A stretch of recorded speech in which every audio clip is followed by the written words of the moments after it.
First domino has fallen in the quarterback derby. We've been talking about this for weeks. The Rams gave Jimmy Sexton, the agent for Matthew Stafford, 1 calendar week to go into the marketplace, meet with other people, talk about what a contract with another team would look like. He met with the Raiders. Stafford met with Tom Brady personally. The Raiders, I was told, offered a 2-year deal of about $90 million total. That's about $45 million per season. Sexton talked to the New York Football Giants at the Combine in Indy. They made an offer somewhere between $90 and $100 million. Stafford and Sexton came back to the Rams over the weekend. Sean McVay met with Stafford at 6:30 in the morning on Saturday. He said, "What do you want to do?" The window's closing. Stafford agreed to stay in L.A. on a restructured deal. We don't know the terms of the total restructure.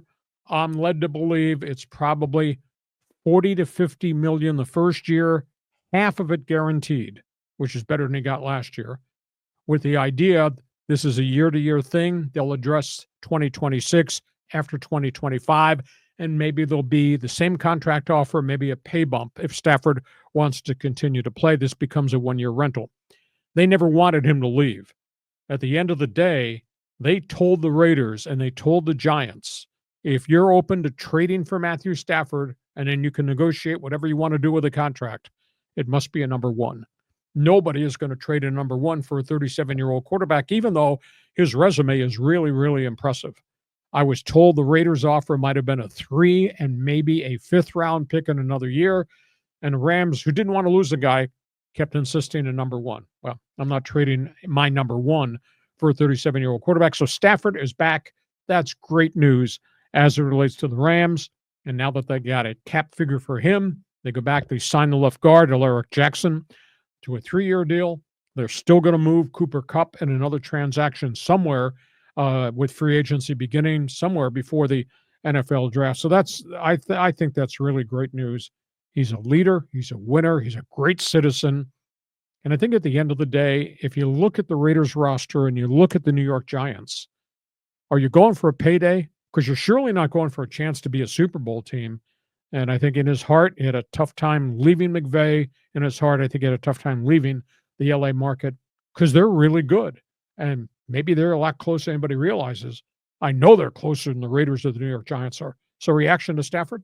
This finally makes sense that he's coming back to LA.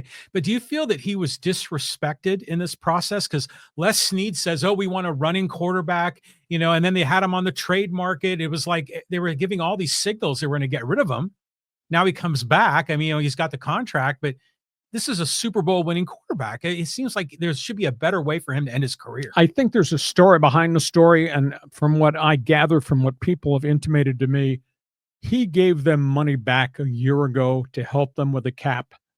And the promise was made, after 2024, we'll sit with you and we'll pay you back for what you allowed us to do in 2024. And that's what this was all about.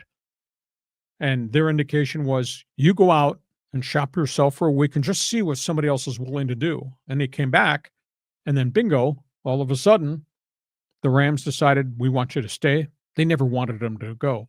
We're willing to do this. We're going to bump you up, and we're going to give you between 40 and 50, and a larger chunk of this is guaranteed, and this will be a 1-year deal, and we'll revisit this next year if you wish to come back and play.